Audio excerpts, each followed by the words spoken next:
Last week we talked about arrested in development. And I see a couple new faces here, but I'm going to go back just a little bit on this. Just what we talked about was that our memories, they used to think you just add a memory as you're going. Well, we record our memories through our 5 senses, and it doesn't work that way. Our memory base, even what I'm saying to you right now, is going through the 3rd trimester worth of memories when you're still cooking in your mom's womb, right? Where you were recording. You're still in there. It's going to go through those memories and every other memory you have and first log as a result. That's how you're going to remember tonight. You're going to filter that through this. Your brain is very much like a computer.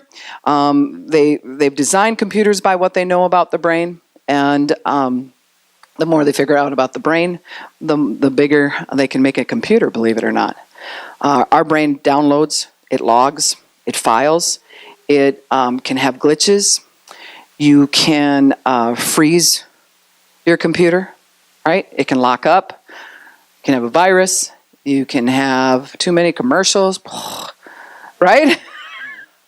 Right? Constant distractions. You're just trying to get something done, and here's all these pop-ups. I mean, it's very much how our brain works. And so what I drew was things that happen to us, especially under the age of 13. It's very important to know that you're not actually considered an adult until you're between 26 and 30 years old. Our society puts adulthood somewhere based on when you can start drinking. So that's simple. Then we say, well, then we're an adult. Actually, it's between 26 and 30 years old because you don't even have the main foundational pathways in your brain until you're between 26 and 30. Interesting enough, Jesus was not considered an adult either till he was 30 years old. That's when he went into the ministry. Right? That's because he was considered an adult then. And so we log memories, and then there's things that have happened to us that created where we didn't feel safe. We didn't feel like we had the information to move on, nor did we have the permission to move on. And they were things that were just hurtful to us. And so we logged them in a way that said everything stops. The brain has a safety system that says everything stops. We can't go any further. I was molested at 4 years old, and so that was way too much information, takes up too much time, space, and energy in my brain, and everything will just shut down and it'll stop. So you'll stop growing emotionally in that area. And what I said was, let's say you were molested at 5 years old, and nobody came with new information. They didn't create any safety for you, nor did they give you permission to move on out of that. What ends up happening is you'll grow 18 to 24 months past that emotionally, right? In that area, on that subject, 18 to 24 months past that. So you might be 7 years old emotionally at best in that area. Now, you keep growing on all kinds of other things, but unless you go and unlock this arrestment, unless you go into that cell and open the door and say, we're going to have to deal with this, I'm giving you permission, safety, and information, we're going to move forward. Unless that takes place, you are stuck there. But there's all kinds of good memories that go in between. You're still growing and changing, and your body is growing and changing, right? So then there's areas that we talked about that have voids. Those are things that you were supposed to get that you never got the memo on, right? Maybe you were never taught empathy. Maybe you were never taught how to bond. You didn't get that in your family. And so when that happens, here we are. Now we got voids and we got glitches, and then we have some good memories in the in-between. Now you could have 1,000 good memories in between these two things. Well, guess what your brain will recall? When you just start talking about home or when you were raised or whatever, it will not recall. And then we went to the zoo, and I remember the time Aunt Sarah got me. It doesn't go there first. It always goes to the negative first. And the reason that it goes to the negative, I just had someone ask me this question, is why can't it just go to the positive?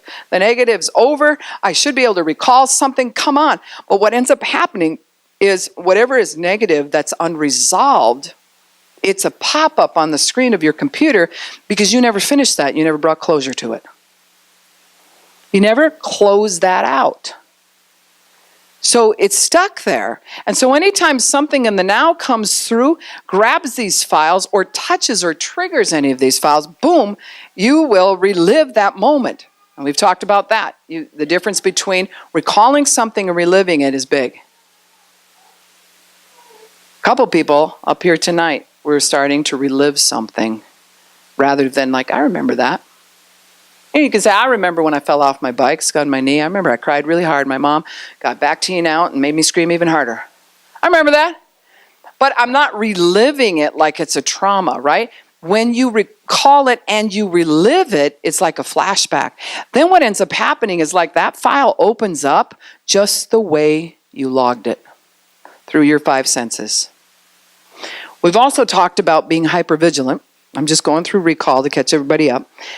And sometimes when you hear this the first time or even the second time, you catch certain things, but you don't catch it all. So it's good to kind of rehearse it.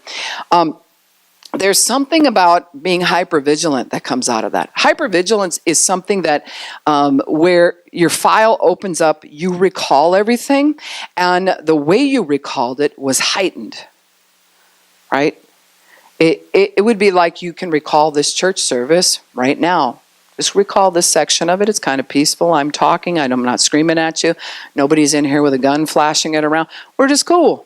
But if all that would change and I'd come up and be like, Lisa, what's your problem? And I'd be in her face or whatever and slap her, there'd be a heightened way that you would remember this.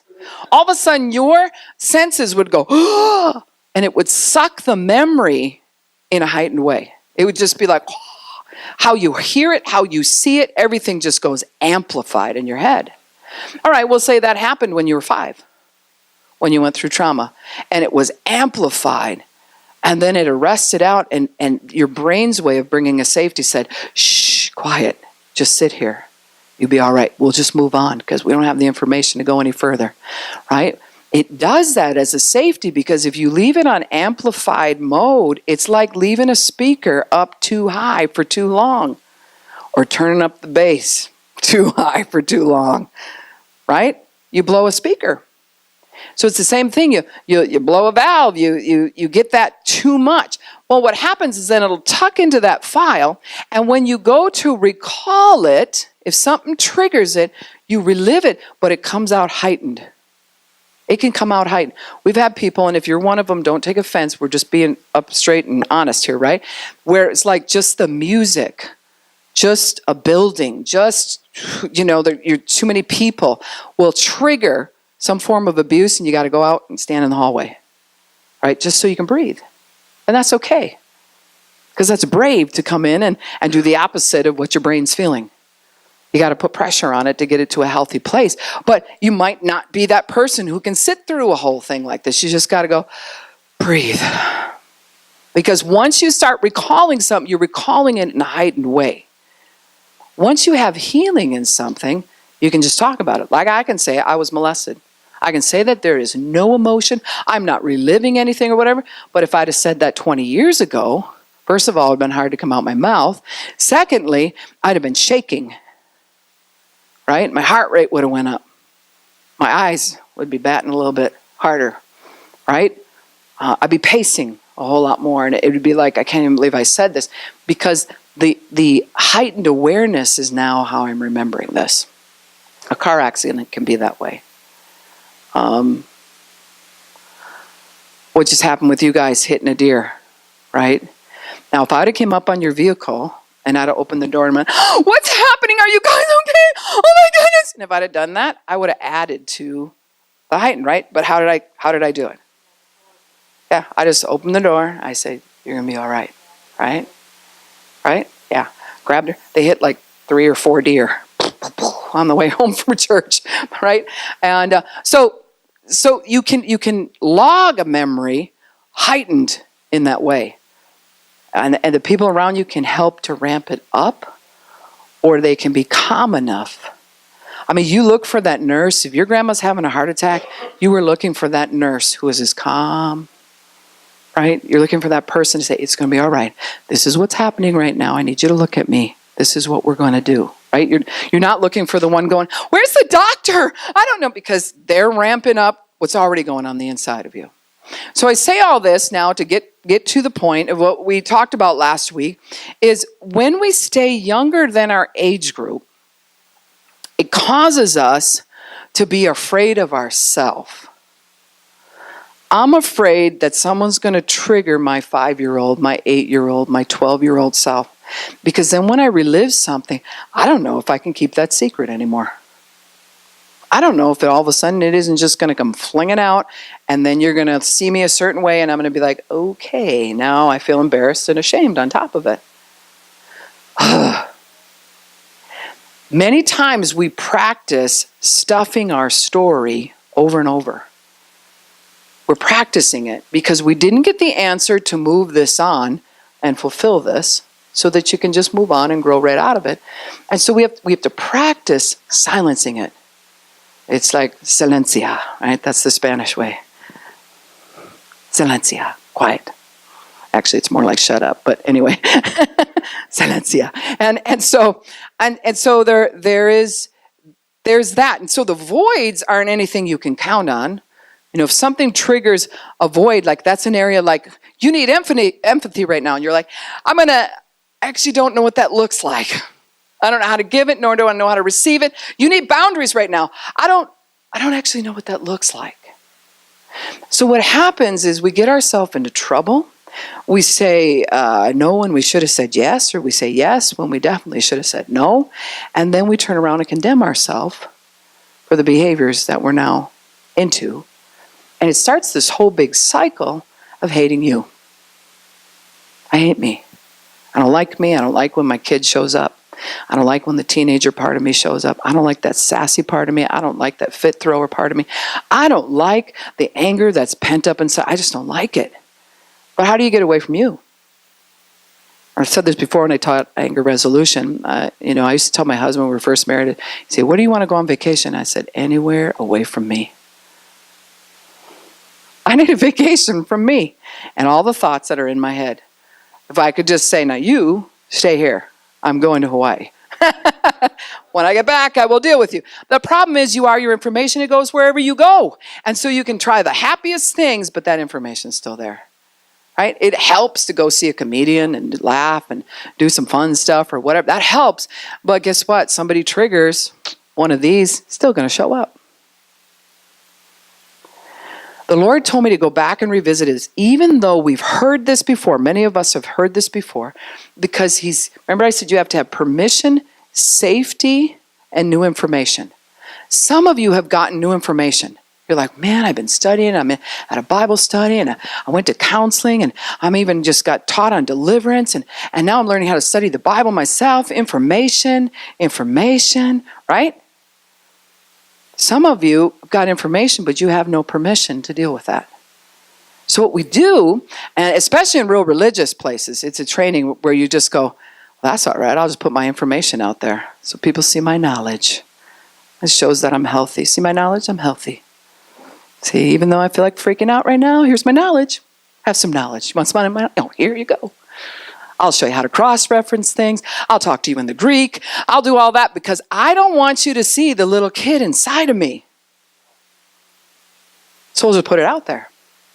And then we're not our true self. In fact, when you have a lot of that, which I had a lot of that, it's hard to find your true self in that because you're so dealing with all these different age groups of harassment or anything someone told you were. They laid it out to you. This is who you are. You're a loser. You're stupid. You're the dummy in the family. You're the, black sheep. There's all kinds of different names for it. And when you have that, then you start to believe that's who you are. The only way you can change that, if you don't know how, is in Christendom, you just get a lot of knowledge. Oh my goodness, there are people that can debate the word. They just have a lot of knowledge. They'll be like, yes, did you read the recent book by brother so-and-so? Like, no, I'm hardly getting the Bible. Right? I need to get in that. I mean, I can read these other books, but my main focus is the Bible because I can't say that I've arrived on that one. Right? So, but a lot of times we'll throw out the knowledge thing because we're afraid someone's going to see this. And what we need is permission to show that other side. Does that mean I want you to throw a fit right here? Like a 4-year-old? No. But what it means is you have permission to share your story. You have your permission to go and get help. You have permission, I'm giving it to you right now, to speak out and say, yep, I think I got a 5-year-old stuck inside of me, and every time this certain thing happens, here he comes. Right? There was a guy that I was dealing with, and he said, I do fine. I do fine until I get around cars, right? Like monster trucks or hot rods or anything like that. He said, there's something in me that just switches. And he said, I can feel myself walk different, talk different. And then he starts just heat-seeking, trying to impress some girl. And he's like, I can't stop it. It just like comes out of me. So he said, that must be like a 20-year-old arrestment. Well, when we dug into it, you know what it was? 7. He had some trauma that happened at 7 years old. And what do 7-year-olds do? See my new shoes? I can run faster than you. Right? See me? Watch me on the swing. No, I can do that better. No, my dad's bigger than yours. No. I mean, that's 7 years old. It's look at me, look at me, look at me. And so when he was in that, he felt like he had to seek the attention of everybody, including women. And many of them, he didn't even want to be with that person. He just wanted to know that they were giving him attention. He wanted the attaboy. He wanted the compliment or whatever. So we have to have permission to, like that man, say it. And he said, oh, I'm so embarrassed. And why? So many times what I'll do to help a person feel comfortable is I'll tell you my trash. So we can both talk about trash together. Check this one out. I used to do this, or I'm presently dealing with that, or whatever. Because you need permission to just be real for where you're at. That's what makes it hard for people to be in a prayer line. You're like, okay. And you try to do the prayer lines eloquently, right? Many times we'll come and we'll stand. Because we just want that little touch, just a little touch there. And then all of a sudden the Spirit of God comes on you. You're like, hold on a second. I can't. I'm starting to cry here. And it just feels like everything's wrong. I should never do this again for some people. Because we work so hard to stuff this junk. And I'm giving you permission. I'm giving you permission. Let it out. However she flies, she flies. You know what? The other thing is, we're used to, when that side of us comes out, people don't like us. We don't like ourselves, but we also know somehow people back away from us when we act like we're 2 years old. That doesn't work out right. So that also tells us that we can't share it. We can't talk about it. I like to get the thing out. I like to be working ahead of it so that I don't wait for, out of nowhere, somebody presses a button and here comes my 2-year-old self. And I'm like, didn't see that one coming. It happens, right? Where that just happens that way. But it's better to make a life choice like you're making. You're like, I'm making this life choice. And actually, we're going to jump on this thing before it jumps on me. I'm just going to start talking about it. We're going to go heat-seeking it. We're going to find it. We're going to infrared that puppy and dig it out. That's what we're going to do. But if you don't have permission, then you got to let cool up front.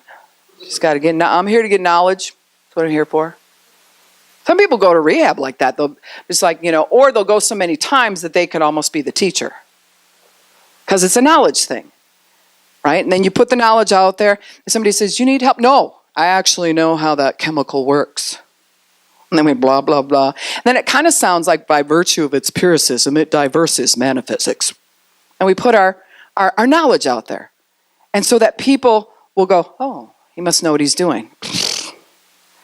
And yet inside we're like, yeah, I'm 4 years old. I'm 4 years old. Yeah. What do 3-year-olds say the most? Does anybody know? They're coming out of the mind stage and they're, I do myself. No, I do myself. Suddenly they can tie their shoe, whether they can or not, but they're going to do it themselves. What if you're stuck in that? What if that's where your arrestment is? And suddenly, somebody like myself is right here ready to help. Now, I don't have all the answers. Or somebody right here, God himself is ready to help, and you're like, no, I do myself.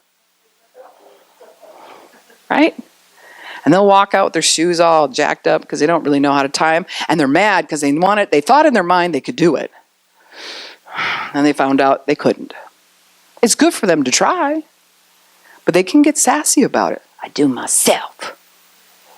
That's different than let me try to do it myself. That's I do myself. And we do that. You need permission to be able to ask for help. It's like giving and receiving. Some of us are good givers. Some of us are not. Some of us are good receivers. Most of us are not. I can say that just by knowing that if we were going to give gifts out, and I just wanted to get real personal and give different people gifts, a lot of you couldn't receive it. You either fake that you receive it, but you'd be like, I just am so uncomfortable. Why did they? I don't even know if I can take we're just not good at it. But we will be like, no, I want to make sure everyone else gets a gift, but don't try giving to me. Because when you give to me, I'm bringing this up because Christmas is coming. When you give to me, that places a value statement on me. What if my story was a devaluing story? That's going to make it hard for me to receive, isn't it? So we get all ramped up and we're like, I don't even know if anyone's going to give to me.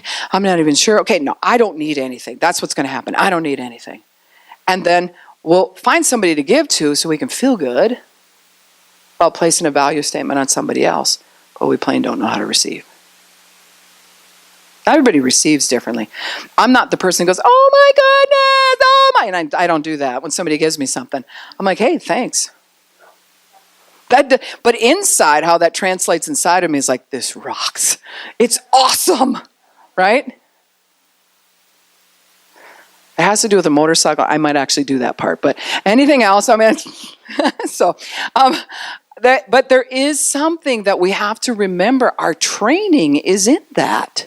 I want to give you permission to share your story. I want to give you permission that when you're in different groups, like Standing Free or Unshackled, or you just come here sometimes and hang out a few minutes after service and dump a part of your story. Why not? Well, because that won't impress Pastor Mary. I don't, exactly. Come with your knowledge. Come with all that. That doesn't impress me either, right? I like real people. How about you? Because real people have what? Real success. Let's just be real. And the thing is, the fear is when you've tried to be real before, everybody left. Am I not right? You're like, I got real, and I don't know that I'm going to get real again. We're just going to back that train right up. And we're going to be stuck there. You have to find a safety place and unleash some of this. Don't put on the plastic. I give you permission to be the real you. Now, I've always give this disclosure. You don't take your junk or your good stuff and throw it before swine. The Bible makes that really certain. You don't take what's precious to you, what's deep to you, what was hurtful to you even, and just be like, hey, I'll just throw this out to anybody. No, they'll trample it, and then they'll turn on you. So you got to find the right person. But here's the one that baffles me a little bit. I can see where it comes from. Let's say you're not going to share that with me. But let's get it off of me or anyone else that's here. Why aren't we talking to him about it? A lot of times we'll think about it like, oh, no, God thinks about this. And we think we're praying. I've talked about this before, where you think you're praying like, I've been praying about this all week. No, you've been worrying about it all week, and you call that prayer. Because to pray about it all week, oh my goodness, that looks totally different than that phrase, than what you're thinking. To pray about something all week, you're like, Father, in the name of Jesus, and you're driving to work, I thank you that you heal my body. I thank you that, that's what it would sound like if you were actually praying about it all week. But instead, you worry about it most of the time, shoot up a 2-second prayer and be like, I've been praying about this all week. Now, you've been worried about it most of the time. See, I'm just getting real on it. And so what happens is we think more and we need to say more to him. He's not impressed with your knowledge either. You can be like, God, this, and I think, and this is what I was thinking. Just stop and tell him how you feel. Tell him what you're going through. Tell him about what happened to you. Get it out. Cry yourself to sleep if you need to. That doesn't mean you're a fail as a Christian. I've had many people in the last few years when I speak on these kinds of things come up and say, I just feel like I'm failing. That means I don't have any faith at all because I cried myself to sleep. That means you're human and you actually have emotion. And these tear ducts right here were made by God. They're a release point that says, let her pour. All right, so what comes out your mouth to him and the emotion leaks down your face, and that's okay. That doesn't mean you're less of a Christian. Huh? So here we are Have you pegged, just raise your hand, I'm not going to ask you to share, but have you pegged areas of arrestment since last week? Or even tonight? You're just like, yeah. Have you seen a drastic difference in areas where you are the best of what you can be? That would be the best, like I'm 54, this would be my best 54-year-old self right now. Sorry, that's all you're getting. This is it right here. But I could see a drastic difference if I had a 4-year-old part of me show up. I will see a drastic difference. How many of you have experienced that? And it felt like it came out of nowhere, and you're like, what was that? Who was that? And how do I get it out of me? Right? And many times we'll dwell then on the behavior, and we'll say, I shouldn't have that behavior. I shouldn't talk like that. I shouldn't walk like that. I shouldn't do that. Stop doing that. Instead, what we need to do is investigate, where did that come from? What is the root of this? Where do I need to go? And what is it that I need to pull on to come up and actually talk about it? What's the story? It is powerful for us to know our story and be okay with saying it. It's a powerful thing. And so it is not weakness, it's powerful. Say, here's where I've come from. I said one time, and I'll say it right now, and some of you might freak out, because it goes on camera and it goes online. Whoa. When I was 17 years old, I dressed like a whore. Here's part of my story. Don't say that. You don't have to, well, I did. And I'm not bragging about it. I'm saying something was jacked back there. But I got to the root of a whole lot of stuff and pulled it out. Now I'm okay with me. Yeah? So that's how comfortable we need to get. But if you're hyper vigilant, this is where you don't touch that story, because it's going to come up and I'm going to remember everything in a heightened way, and then I won't be able to breathe, and then I'll probably have a panic attack, and we need to get that story out. How many of you have had panic attacks? I'm not saying you're recently, but that's a lot of people. That's a lot in a small group. That's our society. Because we're not necessarily given permission to talk about it. And then when you talk about it, how do you apply faith to that?